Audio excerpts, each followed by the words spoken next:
Guys, അപ്പോൾ I know കുറച്ച് കാലമായി ഞാൻ ലോങ് വീഡിയോസ് ഇട്ടിട്ട് എന്ത് ചെയ്യാനാ, കുറച്ച് സാഡ് മൂമെൻറ്റ്സിലൂടെ കടന്നു പോയിക്കൊണ്ടിരിക്കുകയായിരുന്നു. കുറച്ചധികം മെൻ്റൽ ബ്രേക്ക് ഡൗൺസ്, കരച്ചിലുകൾ, പിഴിച്ചിലുകൾ, തലവേദനകൾ, വൈ യൂണിവേഴ്സ് വൈ, എന്തുകൊണ്ട് ഞാൻ മാത്രം, എനിക്ക് മാത്രം വൈ എന്നീ മൊമെൻറ്റ്സ് ഒക്കെ കടന്ന് ഇപ്പോഴൊന്ന് നേരെ വന്നിട്ടേ ഉള്ളൂ. കാരണം 2026 ആണല്ലോ, നമ്മൾ മുന്നോട്ട് എന്ന് ആണല്ലോ നമ്മളുടെ ഒരു പ്രസ്താവന. കാരണം ബാക്കിലുള്ള ഷിഫ്റ്റുകൾ നടന്നിട്ടുണ്ട്, കുറേ കാര്യങ്ങൾ നമുക്ക് നമ്മുടെ വഴിക്കൊന്നും പോയിട്ടില്ല. പക്ഷേ അതൊക്കെ മറന്ന് നമ്മൾ മുന്നോട്ടേക്ക് പോകണമെന്നാണല്ലോ. അതുകൊണ്ട് ഇതാ പൂർവാധികം ശക്തിയോടുകൂടി ഞാൻ തിരിച്ചു വന്നിരിക്കുകയാണ്. അപ്പോൾ നമുക്ക് മെയിൻ കലാപരിപാടിയിലേക്ക് കടക്കാം. അപ്പോൾ ഇതാണ് എൻ്റെ ചങ്ക്. LKG UKG ഫസ്റ്റ് സ്റ്റാൻഡേർഡ് ഏതോ ഒരു ബർത്ത്ഡേ ദിവസമാണ് കേട്ടോ. ഇത് ഏതായിരുന്നു ഓർമ്മയില്ല. പക്ഷെ ഞങ്ങൾ തമ്മിലുള്ള ബന്ധം ദൃഢമായത് LKG തന്നെയാണ്. ഇങ്ങോട്ടേക്ക് ഇടിച്ചു കയറി വന്നതാണോ അങ്ങോട്ടേക്ക് ഞാൻ ഇടിച്ചു കയറി ചെന്നതാണോ എന്നുള്ളത് മാത്രം എനിക്ക് ഓർമ്മയില്ല. പക്ഷേ people with same mental disorder അത് എവിടെയാണെങ്കിലും ഒത്തുചേർന്നിരിക്കും എന്നാണല്ലോ ശാസ്ത്രം. ഒരു വള്ളിച്ചങ്ക് എന്തായാലും എല്ലാവർക്കും ഉണ്ടാവില്ലേ, ആ വള്ളിച്ചങ്കാണ് ഈ വള്ളിച്ചങ്ക്. അപ്പോൾ ഇതാണ് നോം.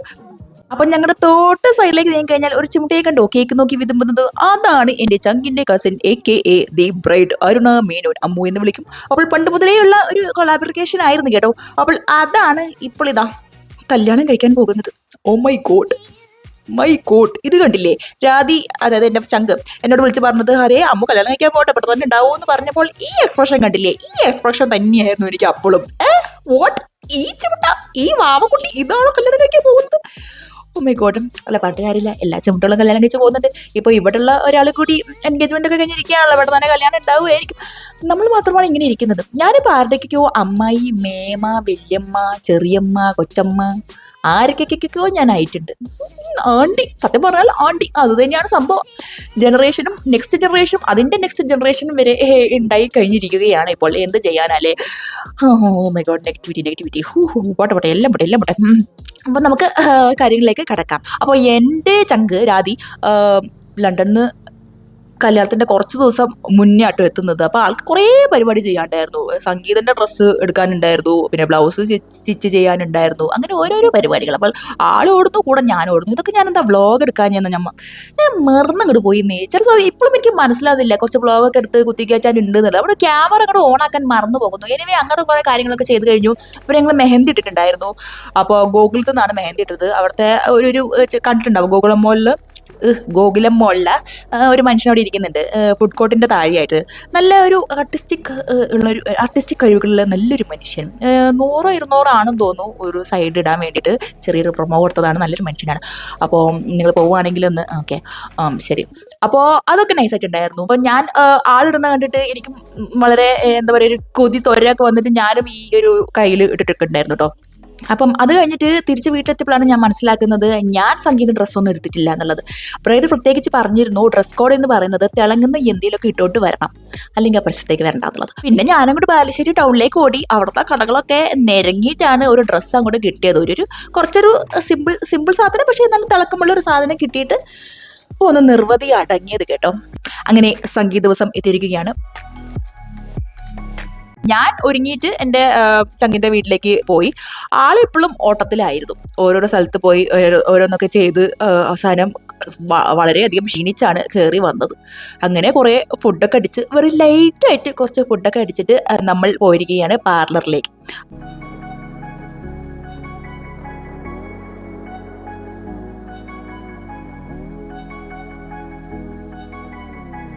ആള് കുറച്ച് പണികളൊക്കെ ചെയ്ത് ഞാനവിടെ തേരപ്പന അങ്ങോട്ട് നടക്കുന്നു, ഒരു കാപ്പിയൊക്കെ ഓർഡർ ചെയ്യുന്നു. അങ്ങനെ ഫുൾ ചില്ലാക്കി കഴിഞ്ഞ ശേഷം നമ്മളിതാ പോയിരിക്കുകയാണ് സംഗീതത്തിലേക്ക്.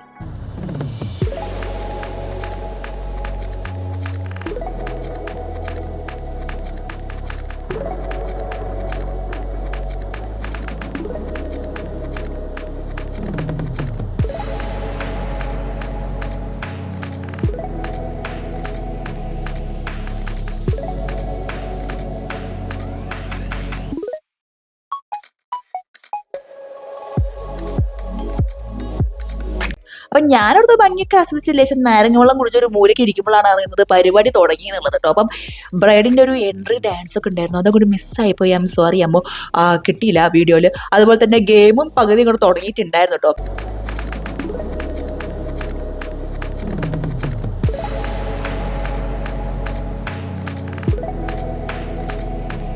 അപ്പോൾ ഓരോരുത്തർ വന്നു കണ്ണ് കെട്ടുന്നു, പൊട്ട് തൊടാൻ ശ്രമിക്കുന്നു ഒക്കെ ഉണ്ടായിരുന്നു. പക്ഷെ ആങ്കർ പറഞ്ഞതുപോലെ ആൾക്കാർ വന്നിട്ട് അമ്മുവിന് കുറെ കലകളും പിമ്പിൾസും കൊടുക്കുന്നല്ലാതെ ആരും അങ്ങോട്ട് പൊട്ട് തൊടുന്നുണ്ടായിരുന്നില്ല. അവസാനം ദേ ഒരു ധീര യോദ്ധാവ് വന്നിട്ട് പൊട്ട് തൊട്ട് കൊടുക്കുകയാണ്. ഗായ്സ്, പൊട്ട് തൊട്ട് കൊടുക്കുകയാണ്. അരുണുമോളെ ഞാൻ പരിചയപ്പെടുന്നത് ഒരു 2 years ബിഫോർ ആയിരിക്കും അല്ലേ, 2 years ബിഫോർ, 2 or 3. എന്താ പറയണ്ടത്, എന്തിനും കട്ടയ്ക്ക് അടിച്ചു നിൽക്കുന്നത്, ആര് വന്നാലും തലവിനിക്കാത്ത, എന്ത് വള്ളി വേണം കയറി പിടിക്കുന്നത്, അങ്ങനത്തെ ഒരു മോളായിരുന്നു. ആയിരുന്നു എന്ന് ഞാൻ പറയുള്ളൂ, ഇനി ഉണ്ടാവുമോ എന്നുള്ള കാര്യത്തിൽ സംശയമുണ്ട്. അപ്പോൾ എല്ലാവിധ ഭാവങ്ങളും നേരുന്നു, നല്ലപോലെ ചെയ്യുക. അപ്പോൾ ഒരു ഗെയിമിന് ശേഷം ഒരു അടിപൊളി നൃത്തത്തിലേക്ക് കടക്കുകയാണ് കേട്ടോ. കേട്ടസി എൻ്റെ ചങ്കിന്റെ മമ്മി ആൻഡ് ഫ്രണ്ട്. ചങ്കിന്റെ മമ്മി എന്ന് പറയുന്നത് ബ്രൈഡിന്റെ ഇളയമ തന്നെയല്ലേ, അതായത് ബ്രൈഡിന്റെ അമ്മയുടെ അനിയത്തി. ആന്റിയുടെ ട്രൂ പാഷൻ എന്ന് പറയുന്നത് ആക്ച്വലി ഡാൻസിങ് ആട്ടോ. ആന്റിക്ക് ഭയങ്കര ഇഷ്ടമാണ് ഡാൻസിങ്. പിന്നെ എന്താ പറയാ, ജോലി തിരക്കും കാര്യങ്ങളൊക്കെ ആയിട്ട് അതിലേക്ക് അങ്ങോട്ട് കടക്കാൻ പറ്റിയിരുന്നില്ല. ഇപ്പം റിട്ടയർ ആയി, എന്താ പറയാ, ഫ്രീ ആയല്ലോ. അപ്പം ഈ ഡാൻസിലേക്ക് പിന്നെയും കടന്നതാണ്. അപ്പോൾ ഒരു ഡാൻസ് ക്ലാസ്സിലൊക്കെ ജോയിൻ ചെയ്ത് എനിക്ക് തോന്നുന്നു അവര് എവിടേക്കോ ഗ്രൂപ്പായിട്ട് ഡാൻസ് പെർഫോമൻസ് ഒക്കെ ചെയ്തിട്ടുണ്ടെന്ന് തോന്നുന്നു. അപ്പോൾ ആന്റിയുടെ ഡാൻസ് കണ്ടിട്ട് വരിക.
വാ, അമേസിങ്. എനിക്കൊന്നും ജന്മത്ത് ഇങ്ങനെ ബോഡിയെ കൊണ്ട് ചെയ്യിപ്പിക്കാൻ പറ്റില്ല. എൻ്റെ ബോഡിയൊന്നും അനങ്ങിയില്ല, ഇങ്ങനെ കല്ല് പോലെ നിൽക്കുകയാണ്. ഇതൊക്കെയാണ് കഴിവ്, ഇതൊക്കെയാണ് അപ്രീഷിയേറ്റ് ചെയ്യേണ്ടത്. അപ്പോൾ ഡാൻസിന് ശേഷം നമ്മൾ നെക്സ്റ്റ് ഗെയിമിലേക്ക് കടക്കുകയാണ്. The OG, the goat game, കസാരക്കളി.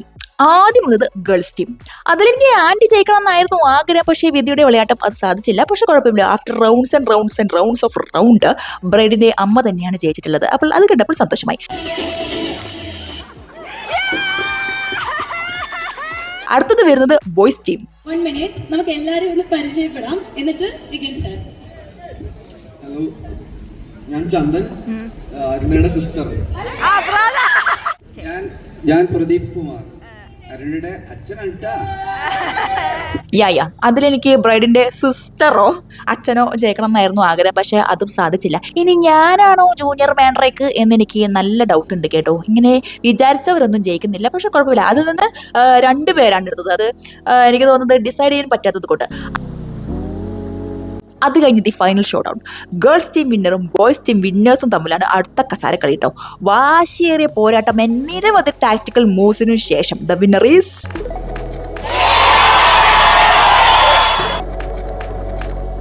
കായിക പരിപാടികൾ എല്ലാം കഴിഞ്ഞിട്ടുണ്ട്.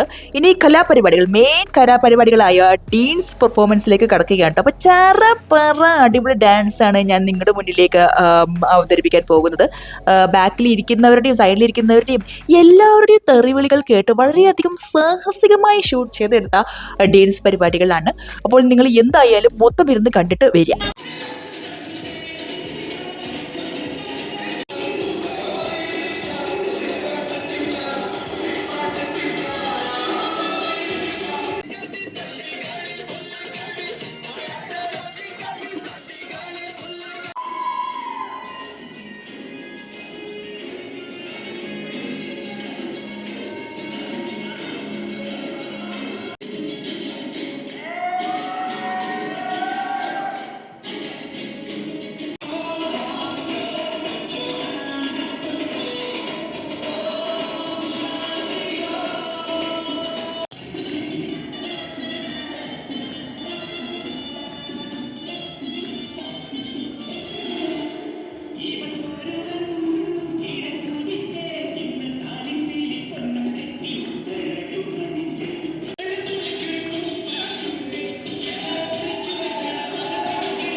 അങ്ങനെ മനോഹരമായ ഡാൻസ് പെർഫോമൻസിന് ശേഷം നമ്മളുടെ കുറച്ച് ഫോട്ടോ എടുക്കൽ ചടങ്ങും കൂടി കഴിഞ്ഞിട്ട് കലാശക്കൊട്ടിലേക്ക് കടക്കാൻ പോവുകയാണ് കേട്ടോ. DJ on the floor. ഇത്രയൊക്കെ വേണ്ടല്ലേ. അപ്പം നേരത്തെ തന്നെ പാട്ട് കേട്ടപ്പം എനിക്ക് ഫുൾ കൺട്രോൾ പോയിരിക്കുകയായിരുന്നു. എനിക്കങ്ങനെ തുള്ളാൻ തോന്നും. പാട്ട് കേട്ടാൽ എനിക്ക് തുള്ളണം. പക്ഷേ നമ്മൾ കുറേ നല്ല നല്ല പെർഫോമൻസ് നടക്കുമ്പോൾ അതിൻ്റെ ഇടയിൽ കിടന്ന് അലമ്പാക്കാൻ പാടില്ലല്ലോ. അതുകൊണ്ട് ഞാൻ വീഡിയോസൊക്കെ എടുത്തിട്ട് ആ ഒരു വൈബിൽ ഇങ്ങനെ ഇരിക്കുകയായിരുന്നു. പക്ഷേ DJ വന്ന് മൂപ്പരുടെ സെറ്റ് അങ്ങോട്ട് വെച്ചപ്പെട്ടല്ലോ. കണ്ടപ്പോൾ തന്നെ ചാർജ്ഡായി. അതുകൊണ്ട് വീഡിയോസ് ഒന്നും ഞാൻ എടുത്തിട്ടില്ല. കാരണം എനിക്ക് തുള്ളിക്കളിക്കണമായിരുന്നു. അതുകൊണ്ട് ദി ഹാപ്പിനെസ് പ്രൊജക്റ്റാണ് ഇവരുടെ വീഡിയോസും ഫോട്ടോസൊക്കെ എടുത്തത്. അപ്പം ഞാൻ അവരുടെ കയ്യിൽ നിന്ന് മോസ്റ്റ്ലി ചേർത്ത ഫോട്ടോസ് ആയിരിക്കും ഇതിൽ കുത്തിക്കയറ്റാൻ പോകുന്നത്. നിങ്ങൾക്ക് ഒരു DJ നൈറ്റിൻ്റെ ഒരു വൈബ് മനസ്സിലാക്കാൻ വേണ്ടിയിട്ട്, എനിക്ക് കാണിക്കാൻ വേണ്ടിയിട്ട് ഞാൻ അവരുടെ മോസ്റ്റ്ലി ചേർത്ത ഫോട്ടോസാണ് ഇവിടെ കുത്തിക്കയറ്റാൻ പോകുന്നത്. കാണാം.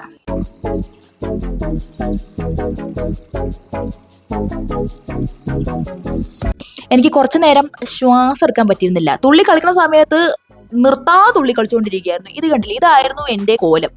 എൻ്റെ കഷ്ടപ്പെട്ട് ഒട്ടിച്ച നഖം പോയി. പിന്നെ വേർത്ത് കുളിച്ച് ഒരവസ്ഥയിലായിരുന്നു. ഞാനൊരു 10-15 മിനിറ്റ് ഒരു മൂലയ്ക്ക് ഒരു കസാരയിലിരുന്ന് ശ്വാസം വീണ്ടെടുക്കാൻ നോക്കിക്കൊണ്ടിരിക്കുകയായിരുന്നു. വയസ്സായില്ലേ പൊള്ളേ. പിന്നെ അങ്ങനെ ജോയിൻസ് ഒക്കെ എവിടേക്കൊക്കെയോ എന്തൊക്കെയൊക്കെയോ ഒരു കിടക്കിടക്കിടന്നൊക്കെ വരുന്നുണ്ടായിരുന്നു. അങ്ങോട്ടും ഇങ്ങോട്ടും നീക്കുന്നൊക്കെ സമയത്ത് ഞാൻ എൻ്റെ മുട്ടും തടവിക്കൊണ്ടിരിക്കുമ്പോഴാണ് രാധി വന്ന് പറയുന്നത്, ഫുഡ് ഇത് ഷാപ്പെന്നാണ് കേട്ടോ. അപ്പോഴാണ് ഞാൻ ആ ഒരു മൂലക്കേക്ക് നോക്കുന്നത്. ആ മൂലയ്ക്ക് അവർ ഫുൾ സെറ്റപ്പ് ചെയ്ത് വെച്ചിരിക്കുകയായിരുന്നു. ആ ഒരു എന്താ പറയുക, ഷാപ്പ് സെറ്റപ്പ്. ഇങ്ങനെ ഓല വെച്ച് ഇതാക്കി പഴയ ഫിലിമിൻ്റെ പോസ്റ്റേഴ്സൊക്കെ വെച്ച്. നിങ്ങൾ ഈ ഷാപ്പിൽ നിന്ന് കഴിച്ചിട്ടുണ്ടോ എനിക്കല്ല, ഗോകുലം മോളിലിട്ട് അവിടെ പോയപ്പോൾ ഞങ്ങൾ കഴിച്ചിട്ടുണ്ട്. നല്ല അടിപൊളി ഫുഡാണ്. അതുകൊണ്ട് കാലുവേദനയും പോലും മറന്ന് ഞാൻ അങ്ങോട്ടേക്ക് ഓടുകയായിരുന്നു. ഞാനിങ്ങനെ മെയിനായിട്ട് ചിക്കൻ, ബീഫ് അതൊക്കെ കുറച്ചിങ്ങനെ ഓവറാക്കി എടുത്ത് കഴിച്ചുകൊണ്ടിരിക്കുകയായിരുന്നു. മെയിനായിട്ട് ചോറ് ബാക്കി കാര്യങ്ങളും അല്ലാണ്ട് ഇതൊക്കെയായിരുന്നു എൻ്റെ മെയിൻ കോൺസെൻട്രേഷൻ കേട്ടോ. കാരണം നല്ല അടിപൊളി സാധനമാണ്. പിന്നെ ഫുൾ എനിക്ക് അങ്ങോട്ട് എടുക്കാൻ പറ്റിയില്ല. കാരണം അപ്പോഴേക്കും എൻ്റെ ഫോൺ ടാറ്റ ബൈ ബൈ പറഞ്ഞ് ചത്തുപോയിട്ടുണ്ടായിരുന്നു. എന്ത് ചെയ്യാനാ, കുറേ നേരമായിട്ട് പട്ടിപ്പണി എടുത്തുകൊണ്ടിരിക്കുകയായിരുന്നില്ലേ പാവം. എല്ലാ സാധനങ്ങളും കൃത്യമായിട്ട് ഒപ്പിയെടുക്കുന്നുണ്ടായിരുന്നല്ലോ. അതോടുകൂടി മൂപ്പര് കുറ്റിയെന്ന് അടിച്ചു. അല്ലെങ്കിൽ കുറച്ചും കൂടി എനിക്ക് കാണിക്കാണ്ടായിരുന്നു. ആ ഷാപ്പിൻ്റെ ആ സെറ്റപ്പ് മൊത്തത്തിലൊന്ന് കാണിക്കാണ്ടായിരുന്നു. പക്ഷെ നിങ്ങൾക്ക് ഏകദേശം ഒരു ഐഡിയ കിട്ടില്ലേ എങ്ങനെയായിരുന്നു എന്ന്. അങ്ങനെ ഒരു മനോഹരമായ സംഗീത നൈറ്റ് വിത്ത് അടിപൊളി ഡാൻസ്, അടിപൊളി ഫുഡ്, നല്ല വൈബ് തന്ന് ഞങ്ങളെ ആശീർവദിച്ചതിൽ അമ്മൂനോടും അമ്മൂൻ്റെ അച്ഛനോടും അമ്മയോടും എൻ്റെ ചങ്കിനോടും പ്രത്യേകിച്ച് അമ്മൂൻ്റെ അനിയനോടും ഞാനിവിടെ നന്ദി രേഖപ്പെടുത്തുന്നു. അപ്പോൾ സംഗീത നൈറ്റും കഴിഞ്ഞ് നമ്മളിതാ പോവുകയാണ്. ഒരു ദിവസം റിലാക്സ് ചെയ്ത് നമ്മൾ തിരിച്ചു വരികയാണ് കല്യാണത്തിലേക്ക്.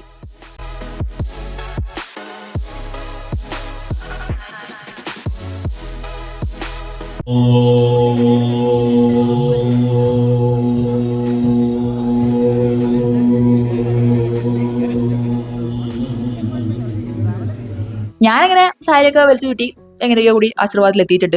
എന്നിട്ട് എൻ്റെ ടെൻഷൻ മൊത്തം ചങ്കിൻ്റെ പാരൻസ് ഇതുവരെ എത്തിയിട്ടില്ല എന്നാണ്. കാരണം അവർ ഹോട്ടൽ ഉള്ള ആൾക്കാരെയൊക്കെ ഒന്ന് എന്താ പറയുക, എല്ലാം സെറ്റിൽ ചെയ്യാതെ അവർക്ക് വരാൻ പറ്റില്ല. കാരണം ബ്രൈഡിൻ്റെ അച്ഛനും അമ്മയൊക്കെ നേരത്തെ തന്നെ ഓഡിറ്റോറിയത്തിലേക്ക് എത്തണമല്ലോ. കാരണം അവർക്ക് അവിടെ കുറേ ചടങ്ങുണ്ട്. അപ്പം ഈ കാര്യങ്ങളൊക്കെ നോക്കുന്നത് ചങ്കിൻ്റെ പാരൻസും ആയിരുന്നു. അപ്പോൾ എനിക്കാണെങ്കിൽ ഫുൾ ടെൻഷൻ. കാരണം താലപ്പൊലിയൊക്കെ സെറ്റായിട്ട് നിൽക്കുകയാണ്. അത് ചെക്കൻ എത്തിയപ്പോൾ ചെക്കനെ കൂട്ടാൻ വേണ്ടി പോവുകയാണ്. എന്നിട്ട് ഇവർ എത്തിയിട്ടില്ല എന്ന് പറഞ്ഞാൽ ഞാനിങ്ങനെ നോക്കിക്കൊണ്ടിരിക്കുക. പക്ഷേ എന്തോ ഭാഗത്തിന് ചെക്കൻ്റെ കൂടിയാണ് ഇവരും കയറി വന്നത്. ഓക്കെ, അപ്പോൾ അവർ എത്തിയിട്ടുണ്ട് സമാധാനമായി.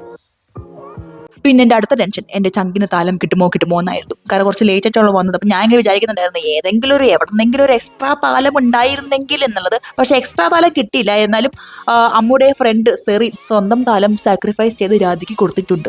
നല്ല മോള്. അങ്ങനെ ചങ്കിന് താലം കിട്ടിയ സന്തോഷമുണ്ട്. അത് ട്രിപ്പിൾ ആയത് ബ്രൈഡിനെ കണ്ടപ്പോൾ കേട്ടോ. നല്ല പ്രിട്ടി ബ്രൈഡായിരുന്നു. ആ ഒരു സാരി ഓർണമെന്റ്സ് എല്ലാം കൂടി ഇങ്ങനെ ഗ്ലോ ചെയ്യായിരുന്നു ആള്.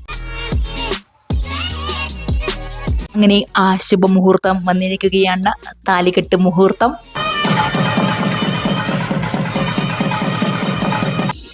എല്ലാം നല്ല മനോഹരമായിട്ട് കണ്ടല്ലോ അല്ലേ. ഞാനിവിടെ ഇങ്ങനെ എല്ലാ കല്യാണത്തിലും മനോഹരമായ ആസുകൾ കാണാനാണ് നമ്മുടെ യോഗം. പക്ഷെ അവരെ കുറ്റം പറഞ്ഞിട്ട് കാര്യമില്ല. അവർ വാങ്ങിക്കുന്ന കാശിന് അവർ നല്ല അന്തസ്സായിട്ട് കഷ്ടപ്പെട്ട് പണിയെടുക്കുന്നതാണ്. അപ്പോൾ കുറ്റം പറഞ്ഞിട്ട് കാര്യമില്ലല്ലോ. പിന്നെ നമുക്ക് നമ്മുടെ ഇമാജിനേഷൻ യൂസ് ചെയ്തിട്ട് മനസ്സിലാക്കാമല്ലോ അവിടെ എന്തൊക്കെയാണ് നടക്കുന്നതെന്നുള്ളത്. ക്യാമറമാനുവിൻ്റെ ക്യാമറയിലേക്ക് വരെ ഞാൻ സൂം ചെയ്ത് നോക്കി. എൻ്റെ S24 അൾട്ര വെച്ചിട്ട് എന്തെങ്കിലുമൊക്കെ കിട്ടുമോ, അങ്ങനെയെങ്കിലും ഒരു ഗുണം ഉണ്ടാവട്ടെ ഈ ഫോൺ വെച്ചിരുന്ന്. പക്ഷേ ഒന്നും മര്യാദ ക്ലിയർ ആയിട്ട് കിട്ടിയിട്ടില്ല. പക്ഷെ ഞാൻ തളരില്ല. എന്നെ തളർത്താൻ ആർക്കും പറ്റില്ല. ഞാൻ തുടർന്നുകൊണ്ടേയിരുന്നു എൻ്റെ വീഡിയോ പിടുത്തം. ഇപ്പോഴാണ് ഒന്ന് മര്യാദയ്ക്ക് ബ്രൈഡിനെയും ഗ്രൂമിനെയും എനിക്കൊന്ന് കാണാൻ പറ്റിയത്. ഹല്ലേലൂയ, സ്തോത്രം. അങ്ങനെ കുമാരി അമ്മു ഇപ്പോൾ ശ്രീമതി അമ്മു ആയിരിക്കുകയാണ് ഗൈസ്. അങ്ങനെ ആശീർവദിക്കലും ഫോട്ടോ എടുക്കൽ സെഷനും എല്ലാം കഴിഞ്ഞ് നമ്മൾ സദ്യ കഴിക്കാൻ പോയിരിക്കുകയാണ്. അവിടെ എത്തിയപ്പോഴാണ് അറിഞ്ഞത് അവിടെ ഒരു വലിയൊരു സ്ക്രീൻ ഉണ്ടായിരുന്നു എല്ലാം കാണിക്കുന്നത് എന്നുള്ളത്. ഇത് അറിഞ്ഞിരുന്നെങ്കിൽ ഞാൻ നേരത്തെ താഴെ വന്നിരുന്നേന് ആ താലികെട്ടൊന്നും മര്യാദയ്ക്ക് കാണാമായിരുന്നു. പക്ഷെ കുഴപ്പമില്ല, അതിന് സങ്കടം ഞാൻ തീർത്തത് 2 പപ്പടം കൂട്ടിയിട്ട് ആ സദ്യ ഒരു പിടി പിടിച്ചപ്പോഴാണ്. 2 തരം പായസവും ഉണ്ടായിരുന്നു. Very nice. അങ്ങനെ ഇതാ 2 ദിവസത്തെ മനോഹരമായ ചടങ്ങുകൾ തീർന്നിരിക്കുകയാണ്. അതോടുകൂടി ഈ വ്ളോഗും ഞാൻ അവസാനിപ്പിക്കുകയാണ്. ഇനി എല്ലാ ദിവസവും എന്ന് പറയുന്നില്ല, ഒരു 2 ദിവസം കൂടുമ്പോൾ ലോങ് വീഡിയോ ഇടണം എന്നാണ് എൻ്റെ ആഗ്രഹം. ആലോചിച്ചിട്ടുണ്ട്, എനിക്ക് ചിരി വരുന്നു. പക്ഷെ കുഴപ്പമില്ല, ഞാൻ ശ്രമിക്കാം. അപ്പോൾ ശരി, ബൈ.